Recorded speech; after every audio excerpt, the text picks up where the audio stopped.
नमस्कार दोस्तों, मेरा नाम है अनिरुद्ध और मैं आप सभी का वेलकम करता हूं करियर विल आईएएस पर। दोस्तों, in a very historic and a major development 3 दशकों के बाद, जी हां 30 सालों के बाद असम और नागालैंड के बीच में एक ऐसा अग्रीमेंट फाइनली साइन हो चुका है जिसके माध्यम से हमारा भारत जो है वो लगभग 90,000 करोड़ रुपए के जो ऑयल और गैस के रिजर्व्स हैं उनको हम लोग अनलॉक करने वाले हैं। आप लोग यहाँ पे देख सकते हैं खबर दोस्तों, कल शाम को ही सामने आई है। हिस्टोरिक ट्राईपार्टाइट अग्रीमेंट इसको साइन किया गया नई दिल्ली में, जिसमें एक पार्टी है असम, एक पार्टी है नागालैंड और तीसरी पार्टी है हमारी केंद्र सरकार, जिसने की इस अग्रीमेंट को करवाया। और इसके माध्यम से मेगा लेवल के ऑयल और गैस के जो रिजर्व्स हैं उनको हम लोग अनलॉक करने वाले हैं along the Assam Nagaland border after almost 3 decades. यहाँ पर भी आप देख सकते हैं असम ट्रिब्यून ने भी इसको कवर किया है। Assam Nagaland sign oil pact on disputed belt after decades of deadlock. क्या हुआ है सब कुछ आपको आगे चल करके बताऊंगा।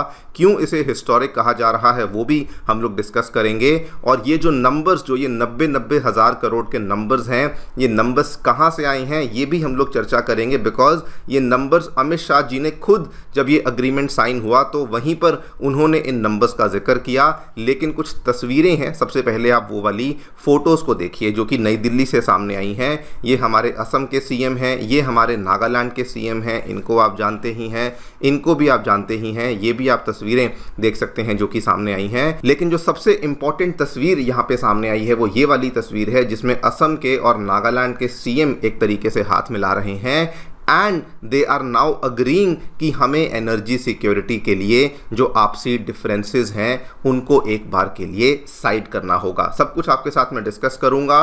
किस बेसिस पे ये दोनों स्टेट्स इस चीज़ को लेके अग्री किए वो भी मैं आपके साथ डिस्कस करूंगा। लेकिन उसके पहले ये छोटी सी वीडियो है जो कि अमित शाह जी के द्वारा यहाँ पे स्पीच दी गई, मैं चाहता हूं आप उसको देखिए। राष्ट्र प्रथम की भावना, राजनीतिक दलों, उनकी नीतियां और व्यक्ति के लिए तो समझ सकते हैं, मगर आज मैं देख रहा हूं कि पूरा उत्तर पूर्व राष्ट्र प्रथम की भावना से ये समझौता कर आगे बढ़ रहा है।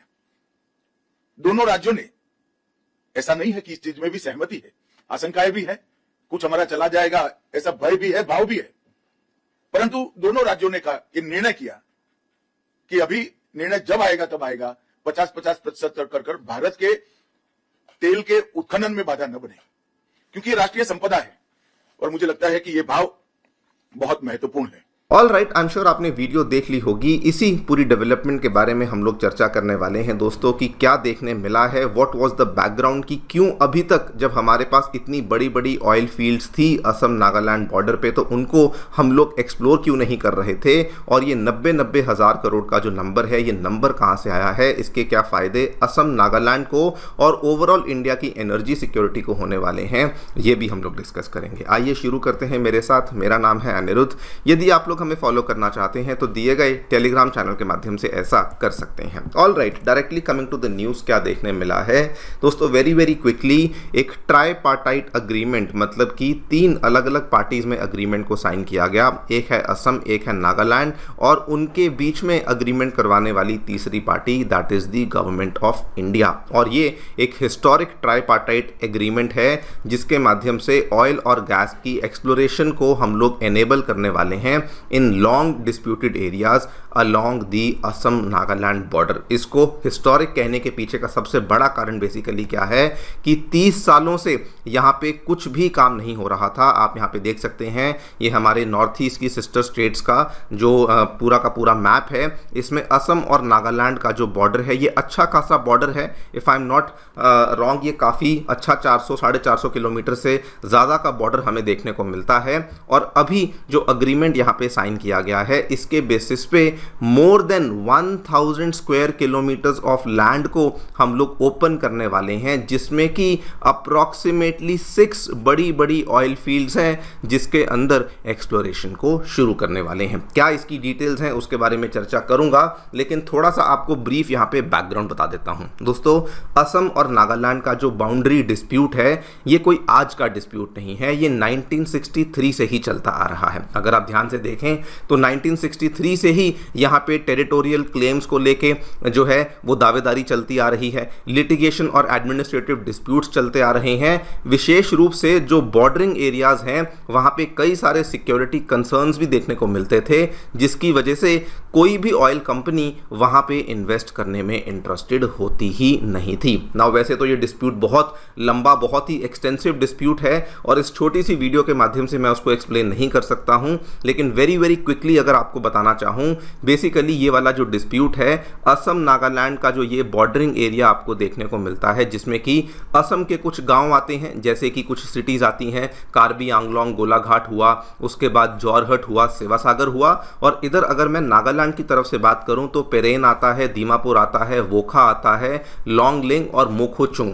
ये वाले सारे के सारे एरियाज में ये प्रॉब्लम देखने को मिलती है। अब इसमें असम ये कहता है कि जो बाउंड्री कॉन्स्टिट्यूशन के अकॉर्डिंग बनी हुई है हम उसी बाउंड्री को मानेंगे, लेकिन नागालैंड ये कहता है कि जी नहीं, ये वाली जो जमीन है ये तो असम को ब्रिटिशर्स के द्वारा गिफ्ट कर दी गई, हम इसको नहीं मानते। एक बहुत ही पुरानी अग्रीमेंट है, 1925 का अग्रीमेंट है, जिसको कि वो लोग यहाँ पर मानते हैं और कहते हैं उस बेसिस पर ही ये बॉर्डर की जो डिवीजन है ये होनी चाहिए। अब ये डिस्प्यूट इतना ज़्यादा गंभीर था कि इवन दो हमारी सेंट्रल गवर्नमेंट्स के द्वारा 85 में शास्त्री कमीशन, 97 में पिल्लई कमीशन, 2006 में वरियावा और चैटर्जी कमीशन को बिठाया गया, लेकिन कोई भी कमीशन इस पूरी की पूरी प्रॉब्लम को प्रॉपरली सॉल्व नहीं कर पाया। आपके सामने है, सबने कोशिशें करी लेकिन सॉल्व नहीं हो पाया। लेकिन आज दोस्तों in a very very welcome and a very very amazing development, ये वाला जो प्रॉब्लम है इसको एक बार के लिए हमने सॉल्व किया है for the matter of energy security. ये कैसे सॉल्व हुआ है वो भी आपको बताता हूं।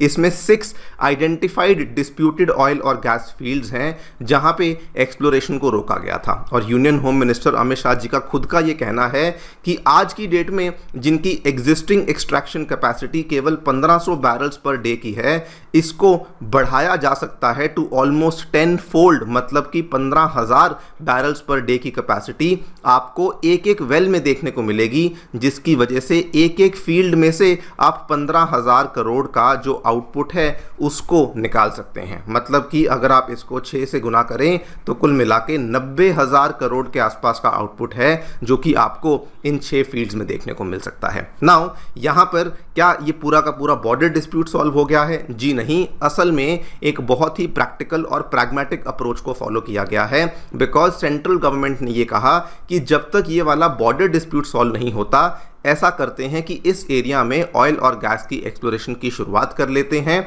और इससे होने वाले जो भी बेनिफिट्स होंगे वो दोनों सरकारों में बराबर में बांटे जाएंगे। देखिए, इस चीज़ को लेके बहुत ही क्लियर कट बोला गया है कि अगर आपको अपने प्रोसेसेस को लेके जो भी लीगल या एडमिनिस्ट्रेटिव कार्रवाई करनी है वो सेपरेटली चल सकती है, लेकिन उसके बेसिस पे जो नेशनल रिसोर्सेज हैं जो कि बहुत ही वैल्यूएबल हैं, जो कि अंडरग्राउंड हमें मालूम है कि वहाँ देखने को मिलते हैं, उन्हें लॉक्ड रहने नहीं देना चाहिए। And the most important thing, जो भी यहाँ पे इस चीज़ को लेके प्रोसीड्स आएंगे, जो भी रेवेन्यू आएगा, 50-50 बेसिस पे उन प्रोसीड्स को शेयर किया जाएगा, जिससे कि दोनों ही स्टेट्स के लिए इक्वल इंसेंटिव भी बन जाएगा। और इसीलिए आपने वीडियो में भी देखा होगा, अमित शाह जी ने कहा है कि ये एक विन विन अरेंजमेंट है, जिसमें कि दोनों ही स्टेट्स को बराबरी का जीतने का हिस्सा मिलेगा, कोई भी स्टेट यहाँ पे लूजर नहीं है। अब इसके फायदे असम को, नागालैंड को and most importantly central government को भी होने वाले हैं। असम के केस में दोस्तों अगर आप देखें, हम सभी जानते हैं कि इंडिया की one of the oldest oil producing region है असम है। दिग्बोई के एरिया में कमर्शियल ऑयल प्रोडक्शन जो है आज से कई साल पहले शुरू हो चुकी थी, लेकिन बॉर्डरिंग एरियाज में, बहुत सारे एरियाज में जहां पे जो एरियाज थे अनएक्सप्लोर्ड थे, उनको आज शुरू कर पाएंगे, तो असम को तो फायदा होगा ही होगा। रही बात नागालैंड की, this is very very important. Nagaland में अभी तक माना जाता था कि भारी रूप से हाइड्रोकार्बन का पोटेंशियल देखने को मिलता है, particularly in the sedimentary basins जो कि असम की तरफ से आते हैं, लेकिन आज दिन तक कभी भी वहां पे कमर्शियल प्रोडक्शन शुरू हो ही नहीं पाई पाई। अब सोच के देखिए, वहाँ पर भी कमर्शियल प्रोडक्शन शुरू हो पाएगी, स्टेट को अच्छी खासी सब्सटेंशियल रॉयल्टी और रेवेन्यू मिल पाएगा, एम्प्लॉयमेंट की अपॉर्चुनिटीज़ बन पाएंगी, जिसके साथ में आप देखिए ओवरऑल सड़कें, पाइपलाइंस, प्रोसेसिंग फैसिलिटीज़, ये सारी की सारी चीज़ें भी वहाँ पे डेवलप होती देखने को मिलेंगी। एंड ऑब्वियसली ओवरऑल ये इंडिया की एनर्जी सिक्योरिटी के लिए तो इम्पॉर्टेंट है ही। फिलहाल हम जिस तरीके के दौर में जी रहे हैं जहाँ पर एनर्जी सिक्योरिटी बहुत बड़ा मुद्दा बन चुकी है, जितना भी भले वो थोड़ा बहुत ही क्यों ना हो, जितना भी ऑयल हम लोग अपनी ही कंट्री से प्रोड्यूस करेंगे, अपनी ही कंट्री में उसका प्रोडक्शन स्टार्ट करेंगे, उतनी हमारी जो इंपोर्ट डिपेंडेंस है वो कम होगी, एनर्जी सिक्योरिटी इंप्रूव होगी, जियोपॉलिटिकल डिसरप्शंस के सामने हमारी वल्नरेबिलिटी कम होगी एंड हमारी डोमेस्टिक प्रोडक्शन कैपेसिटी उतनी ज़्यादा यहाँ पे स्ट्रेंथन भी हो पाएगी। आगे चलकर क्या होता है वक्त ही बताएगा, लेकिन दोस्तों ये जो यहाँ पे असम और नागालैंड के बीच में केंद्र सरकार ने करवाया है, इसको एक्सपर्ट्स ये भी कह रहे हैं कि ये बहुत ही प्रैग्मेटिक और बहुत ही एक टेम्पलेट बन सकता है for resolving resource based disputes, जिसमें कि जो दो स्टेट्स हैं वो आपस में अपने टेरिटोरियल सेटलमेंट के लिए इनडेफिनेट टाइम के लिए वेट नहीं करेंगी, बल्कि वो आपस में कोऑपरेट कर सकती हैं, नेचुरल रिसोर्सेज को जॉइंटली डेवलप करने के लिए रेवेन्यू शेयरिंग कर सकती हैं, और मीनवाइल जो उनके डिस्प्यूट्स हैं वो सेपरेटली और पैरेलली साइड में चल भी सकते हैं। देखते हैं दोस्तों क्या होता है। आई थिंक ये हमारी कोऑपरेटिव फेडरलिज्म के लिए भी एक बहुत बड़ी जीत हम लोग इसे मान सकते हैं। आप लोग जो सोचते हैं बताएं कमेंट सेक्शन में। Thank you so much for listening, stay tuned and stay